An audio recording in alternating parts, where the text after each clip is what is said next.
अस्सलामुअलैकुम नाज़रीन, volume 160 part 4 में खुश आमदीद। एपिसोड के शुरुआत में मेगाजा किले में जरकुताई के अलावा उसके साथी भी हर एक चीज को गौर से देख रहे होते हैं। दूसरी तरफ फुलजाई के पड़ाव में सिपाहियों ने अपना ही माहौल बनाया होता है। वो बुरहान के साथ साथ सुर लगा रहे होते हैं। आखिर में बुरहान उससे कहता है, आपकी आवाज सलामत रहे बुरहान भी, हमें जिहाद की मोहब्बत की तरफ ले आए। तो बुरहान उसका शुक्रिया अदा करता है। मेगाजा किले में उस्मान साहब सरदार याकूब, सरदार इब्राहिम और मेहमद के साथ खाने की मेज पर बैठे होते हैं। सरदार याकूब कहता है, अब मसले पर बात करते हैं उस्मान साहब, ये जिद करने का वक्त नहीं है। हमारी जमीन मुश्किल दिनों से नबरदाजमा हुई है, अब हमारे पास बहुत अच्छा मौका है। तो सरदार इब्राहिम कहता है, मशरिक से मगरिब तक खोले जाने वाले तिजारती रास्ते हमारे काबू में होंगे। जब तक सुलह बाहर रहेगी तो लोग सुकून से रहेंगे। वतन के अजीम सरदारान क्या खूब गुफ्तगू कर रहे हैं, लेकिन वो अपने पीछे वालों की बात नहीं करते। सरदार याकूब कहता है, तो फिर आप बताएं उस्मान साहब, ताकि हम भी जान सकें। जवाबन उस्मान साहब कहते हैं, आपने कहा कि हमारी तिजारत मशरिक से मगरिब तक फैलेगी, तो बताओ मशरिक में क्या है। उलझाई तो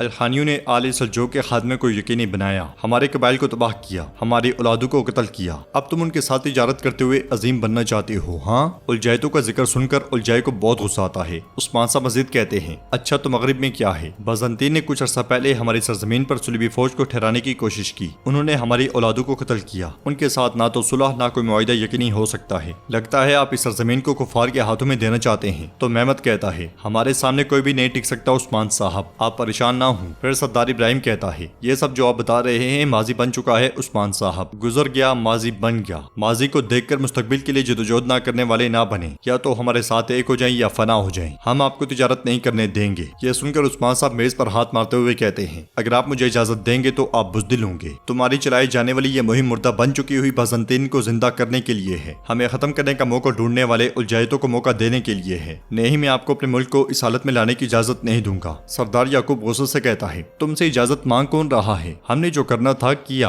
अब फैसला तुम करोगे। या तो हमारी बैत करके हमारे सामने गर्दन झुका दो, तो तुम हमारे साथ बहुत दौलत समेटोगे, और अगर ऐसा नहीं करते तो जलकर राख हो जाओगे उस्मान। तो उस्मान साहब कहते हैं, हमारे सामने दो रास्ते हैं, लेकिन वो दोनों रास्ते हमें राख कर देंगे। यहाँ सबसे बेहतर तुम्हारे खिलाफ खड़ा होना है। मैं जिहाद किसी के कहने पर नहीं छोड़ूंगा, ये जान लो। सरदार इब्राहिम गुस्से से कहता है, तो तुम्हारा अंजाम वाजे है। जवाबन उस्मान साहब कहते हैं, और तुम्हारे अंजाम का फैसला मैं करूंगा। तो जय कहता है, जिस तरह तुमने बुरहान और कोनूर के अंजाम का फैसला किया, वैसे वो लोग कई सालों से तुम्हारे साथ लड़ते आ रहे हैं, लेकिन तुम अपने साथ लड़ने वालों की भी हिफाजत नहीं कर सके, और यहाँ दस्तरखान पर बैठकर सदरान को उंगलियां कर रहे हो। यह सुनकर उस्मान साहब कहते हैं, इस लूमड़ को तो देखो, मैदान खाली समझकर बोलने की कोशिश कर रहा है। फिर उस्मान साहब सरदार इब्राहिम और याकूब साहब से कहते हैं, अपने लोगों के साथ जैसे पेश आता हूँ, अपने वतन के साथ भी बिल्कुल वैसा ही पेश आता हूँ। अगर कोई गलती करने वाला होता है तो अपने मुस्तकबिल, अपने माजी या अपने मफदात को देखे बगैर उसके साथ दो दो हाथ करता हूँ। उन्होंने गलती की और अब सजा भुगत रहे हैं। तुम भी अपने किए की कीमत अदा करोगे उलझाई। यह सुनकर उलझाई पूछता है, क्या तुम वसूल करोगे। तुम्हारा इंसाफ मुझ पर असरअंदाज नहीं होता उस्मान, मैं तुम्हारी आवाम नहीं हूँ। उस्मान साहब खड़े होकर कहते हैं, इंसाफ सिर्फ हमारे लोगों के लिए है, तुम जैसों के लिए सिर्फ तेज तलवार है। जरा रुको और अपने वक्त का इंतजार करो। ये देखकर सरदार इब्राहिम कहता है, अपने आप में वापस आए उस्मान साहब, मेरे आदमी को मेरे सामने धमकियां लगा रहे हैं। तो उलझाई कहता है, मुझे धमकी लगाने तक तो ठीक है इब्राहिम भी, ये आपको धमकियां लगा रहा है। सरदार इब्राहिम गुस्से में खड़े होकर उलझाई को वहां से निकाल देता है, जबकि सरदार याकूब उस्मान साहब से पूछता है, आपका हतमी फैसला क्या है उस्मान साहब। तो गाय कहता है, अगर आप कबूल करते हैं तो साथ मिलकर अपनी ताकत को मजीद बढ़ाएंगे। फिर मेहमद कहता है, जिहाद नहीं रुकता, लेकिन वो सही वक्त का इंतजार करता है। मेरे बाबा के शाना बिशाना खड़े हो जाएं और खुद को भी अजीम बनाएं। जवाबन उस्मान साहब कहते हैं, बच्चों वाज़ेह है कि आपके बड़े सच्चाई को देख लें तो भी हरगिज उसके रास्ते पर नहीं चलेंगे, लेकिन तुम देखोगे जालिम का दिया गया जहर बहुत जल्द देखोगे। जिहाद किसी चीज का इंतजार नहीं करता। शाबाश, ये रात खैर से गुजरे, ये आखिरी रात होगी जो खैरियत से गुजरेगी। ये कहते साथ ही उस्मान साहब चले जाते हैं। बाहर जय गुनन मैथ्यूज से कहता है, आज रात उस्मान की मौत के साथ आखिरकार जंग शुरू हो जाएगी। उसके कुत्ते बदला लेने के लिए बनु गरमियान और जानदार पर हमला करेंगे। तो मैथ्यूज कहता है, हमने उस्मान पे हमला करके उसे बचा लिया और मैंने उसका एतमाद जीत लिया, बागी फौजियों के शकूक को जगा दिया। तो जय कहता है, ये सब कुछ आज रात के लिए था, तुम उस्मान को खामोशी के साथ मेरे पास ले आओगे। ये सुनते साथ ही मैथ्यूज सिपाहियों के साथ आगे बढ़ जाता है और उलझाई कहता है, उस्मान का सर मैं आज उलझाइतों को भेजूंगा। काई कबीले में खवातीन मलका के साथ बैठी खाना खा रही होती हैं। मलका कहती है, मैं तुम्हें माफ कर रही हूँ गोंचा।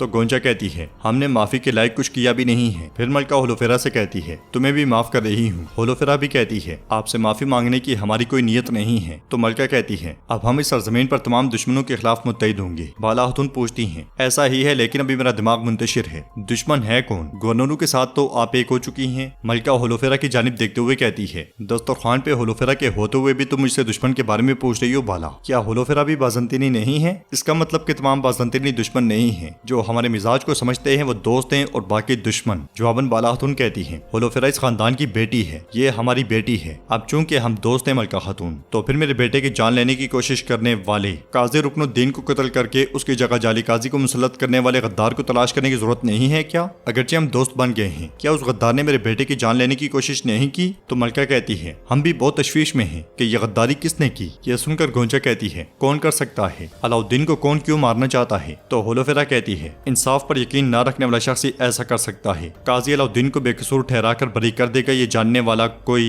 जवाबन मलका कहती है ठीक है, ऐसा ही है। शायद उस काफिर बाज़ंतीनी जिसने मेरे बेटे को कत्ल किया उसने ये गद्दारी की हो। तो होलोफेरा कहती है गद्दारी कहाँ से आई है ये यकीनी नहीं है, लेकिन एक सवाल मुझे परेशान करता है, एक बाज़ंतीनी उस काजी के बारे में कैसे जान सकता है? क्या मैंने ठीक नहीं कहा? मलका परेशान होते हुए कहती है ठीक कहा। उलझाई के पड़ाव में बुरहान और हान से कहता है इंशाल्लाह अब से हम बोरसा में भी गज़दे गाएंगे। तो अलाउद्दीन कहता है इंशाल्लाह अल्लाह ने मौका दिया तो बोरसा के शहंशाह का ताज गिर जाएगा, हम कामयाब जरूर होंगे और मेरे बाबा के ख्वाब को हकीकत का रूप देंगे। इसी दौरान हसीओ वहाँ पे आता है और उरहान के पास जाकर कहता है उरहान बे आपके और उस्मान साहब के दुरुस्त रास्ते पर होने का मैं शुरू से ही मुतरिफ था, लेकिन अब मजीद यकीन कर चुका हूँ। मुझे बताएं, मैं आपके लिए सब कुछ करने को तैयार हूँ। तो अलाउद्दीन खड़े होकर कहता है शुक्रिया हसरियो, तो फिर आप हमारे लिए बहुत ही अहम फरीजा सर अंजाम देंगे। हसरियो कहता है आपका सिर्फ बता देना ही काफी होगा। क्या है वो फरीजा? जवाबन उरहान खड़े होकर कहता है आप हमारे लिए मेगाजा में दाखिले की चाबी बनेंगे। यह सुनकर हसरियो हाँ में सर हिलाता है। उधर मेगाजा किले में उस्मान साहब कमरे में दाखिल होते हैं। कमरे में दाखिल होते साथ ही उन्हें अजीब सी बू आती है। वो इधर उधर देखते हुए कहते हैं ये किस किस्म की बू आ रही है? ये कहते साथ ही वो कुछ गहरी सांसें लेते हैं जिससे उनकी तबीयत बिगड़ने लगती है और देखते ही देखते वो जमीन पे गिर जाते हैं। उस्मान साहब के निढाल होते साथ ही कुछ बाज़ंतीनी सिपाही खुफिया रास्ते से अंदर दाखिल होते हैं और मुहतात अंदाज में चलते चलते उस्मान साहब के पास आते हैं। बाहर बाज़ंतीनी सिपाही एक बारूद वाला ड्रम लेकर आगे बढ़ रहे होते हैं, जबकि जेरकुतै छुपता छुपाता उनका पीछा कर रहा होता है, साथ साथ लिखता भी जाता है। आगे बढ़ते हुए उसकी नजर हथियारों वाले कमरे पर जाती है जिसमें बाज़ंतीनी सिपाही भी मौजूद होते हैं। वो कमरे को देखने के बाद आगे बढ़कर एकदम से छुप जाता है। बाज़ंतीनी सिपाही कमरे से निकलते हैं और आगे बढ़ जाते हैं। जेरकुतै पलटता है और कमरे में घुस जाता है, मगर उलझाई उसे देख जाता है और वो भी उसके पीछे चल पड़ता है। तो नाज़रीन, क्या उलझाई जेरकुतै को पकड़ पाएगा? हम ये जानेंगे नेक्स्ट पार्ट में। अगर आपको ये वीडियो पसंद आए तो वीडियो को लाइक करें, चैनल को सब्सक्राइब करें और बेल आइकन पर लाजमी से क्लिक कर दें। इंशाल्लाह मिलते हैं नेक्स्ट वीडियो में। तब तक के लिए रखें अपना और अपनों का बहुत ज्यादा ख्याल। अल्लाह नेगेबान।